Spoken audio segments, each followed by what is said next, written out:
which obviously brings me to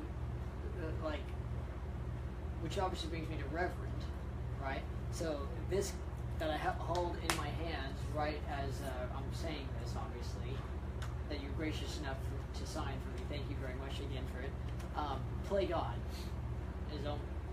If you have not heard this record, I suggest you go fucking pick it up because it's an amazing record. Yeah, which features arguably one of the greatest vocalists of metal in general. Yeah. Like I say, they had when I got the phone call, Dennis O'Hara, who was bass player in Reverend at the time, it just him and Dave, I believe, had a falling out. I remember the story, but I don't remember it enough to remember it. Right. But yeah, there was some weird falling out, and I know that they had parted ways with their drummer, and I guess something went awry with Dennis, so he ended up leaving the band, and when he left the band, Stu, who's in Heretic with me now, was in Reverend back at the time. He ended up leaving as well, so that just kind of left Dave and Brian basically, and this new bass player that they were getting ready to audition. So I guess they were in New York. They played Foundations Forum, the original Foundations Forum, before they moved it out here to the West Coast, and they had met Jason Ian. He was playing in a band out there at the time, but I guess he had gone to see him and said, "Hey, if you ever need a drummer, here's my number, look me up." Wow. Well, it just so happens, like I say, after all the dominoes fell and stuff like that, and it was just those two, they got in touch with him, got in touch with me, and then kind of... The rest is history. You guys made Play God right here in 1991. Yeah, that was an awesome experience. Like I say, being in the studio with Dave Wayne and just being in pre-production with Dave. There's a rumor, and I've always wanted to put it to rest. There's a rumor that he would always do one song naked, and I don't know if it's true or not. Naked? Or in his underwear. One of the two. No. He was naked. I wasn't there. I chose to not be there that day because I knew that he was going to be naked in the studio. But no, what he would do is he would draw a pentagram. Okay. On the floor. I believe in chalk, and he would have this, and he would put a candle at all 5 points, and he would stand in the middle, take his clothes off, and he would lay down vocal tracks. Oh my God. Yes. No, so I wasn't there. I refused. So it is true. So pretty much, I've heard it for every record he's ever done. He would always do at least one song where he was either naked or he was in his underwear, and I just thought that was ridiculous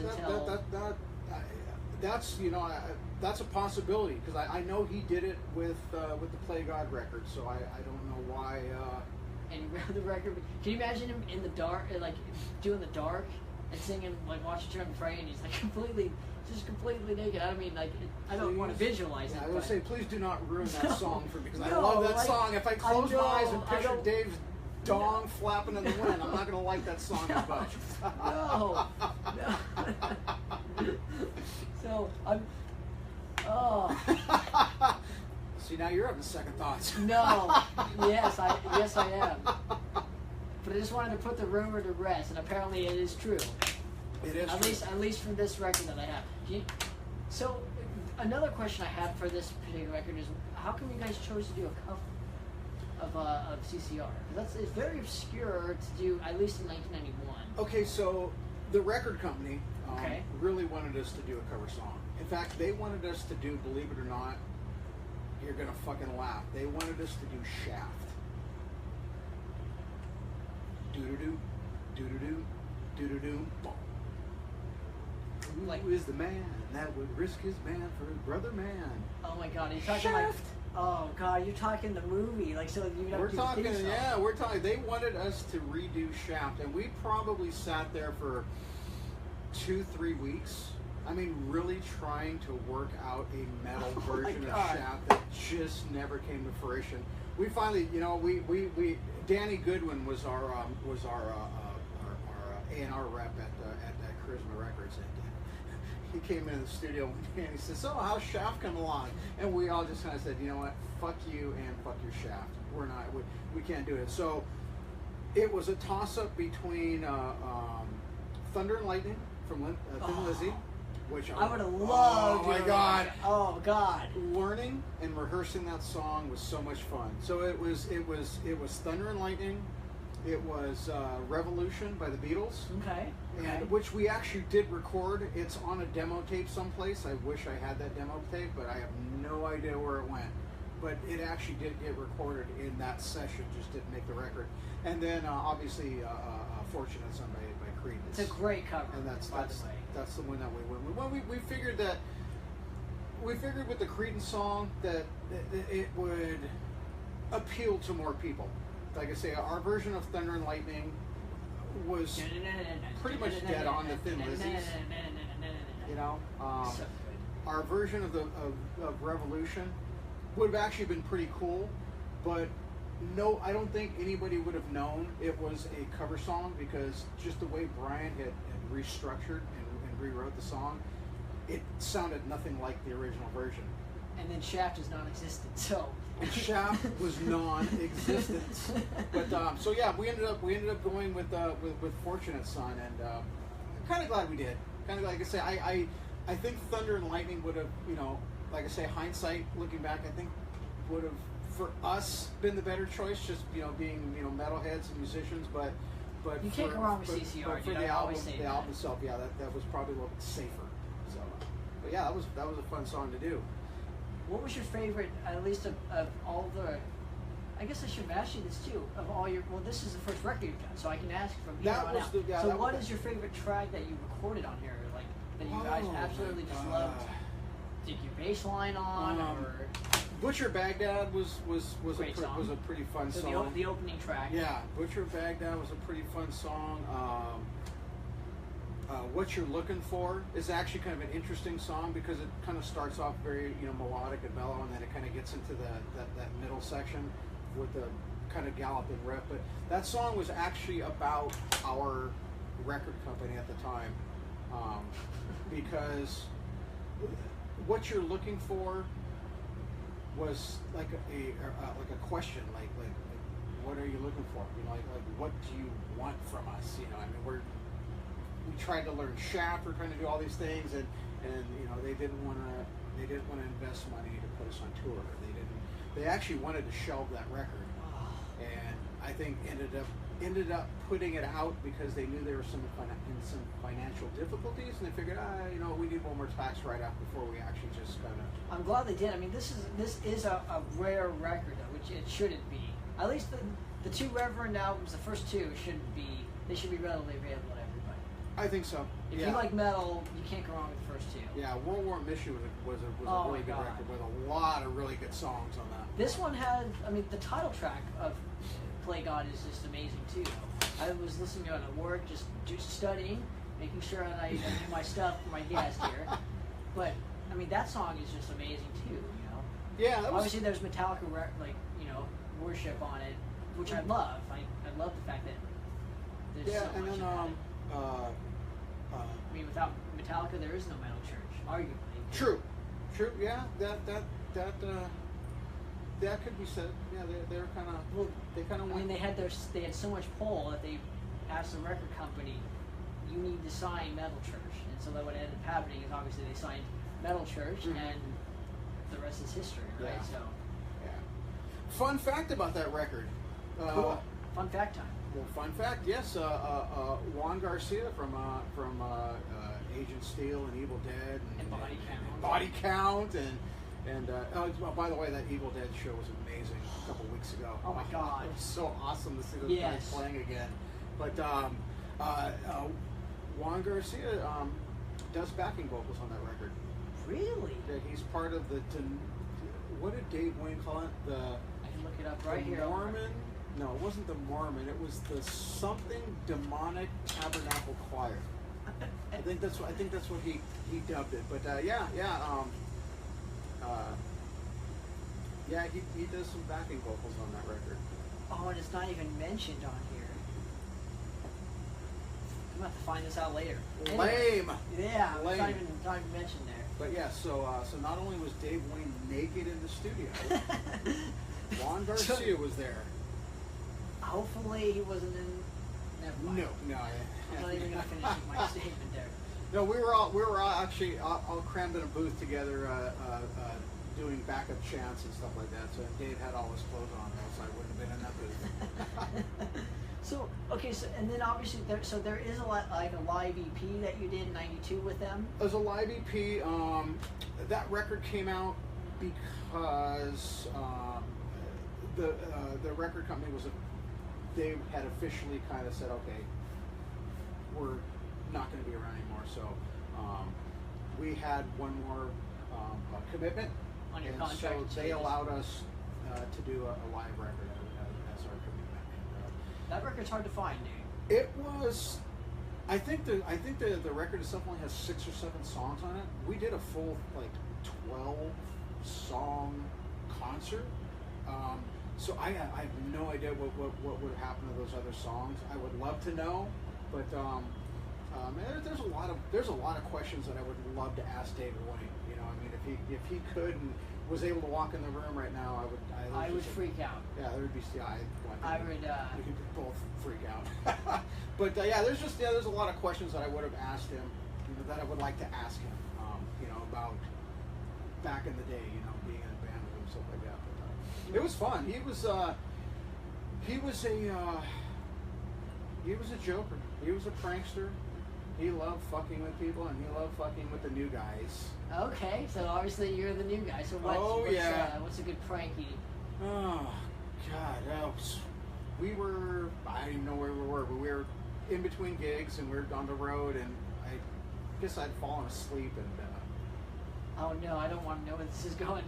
No, I woke up. I woke up with a sweaty ball sack sitting in my hand. Oh my gosh!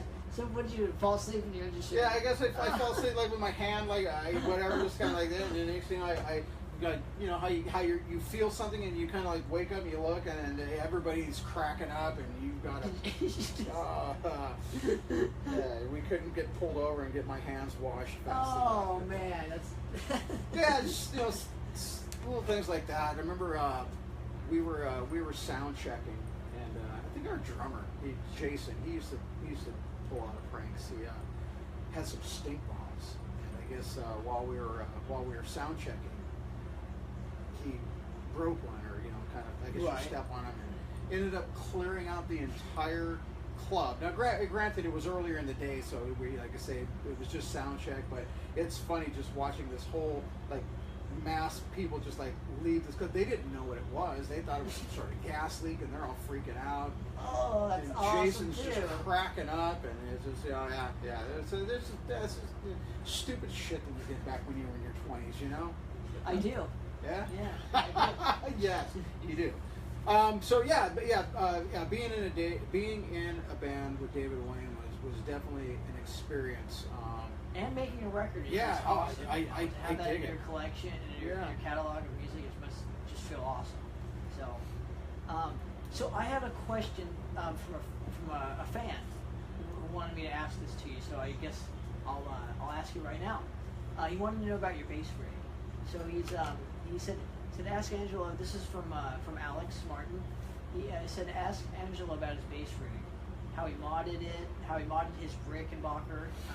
He says he noticed it has a Fender style pickups in it, and it just looks super awesome. So he wants to know how you did that. So this was back when I was in LSN. So this was it's early mid '80s, okay. let's say.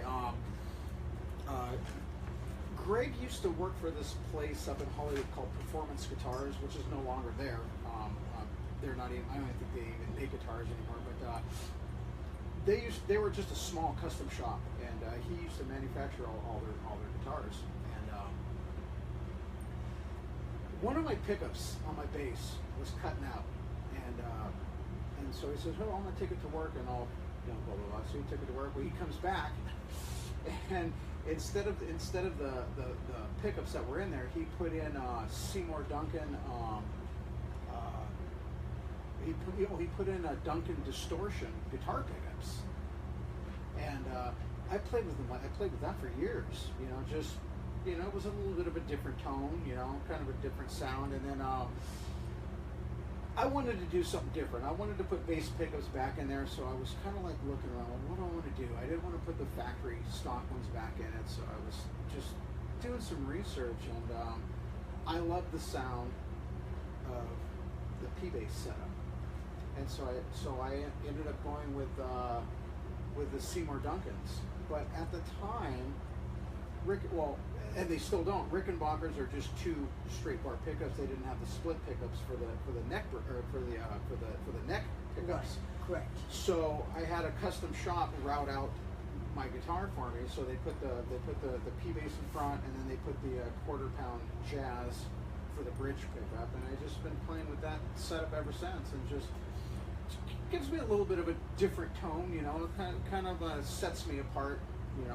From the standard Rick sound and stuff like that. So that's kind of how that came about, and then just ever since then, any guitar or any Rick that I bought, I would send it to my guy. He'd route out the body and put him in. So that's amazing. Yeah, that's kind of how that started. So and now I got Lace to I love Lace get me some make me some pickups. So I've got the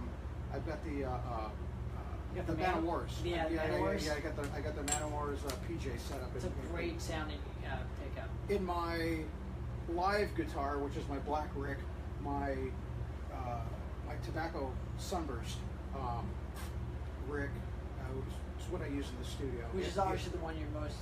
I see the most of is the Sunburst. Yeah. So that one still has the Seymour Duncans in it. I haven't put the Lace in it. What a great pickup company, though. It's like I say, it's interesting. Like I say, it just kind of helps. It just kind of helps differentiate my tone, So.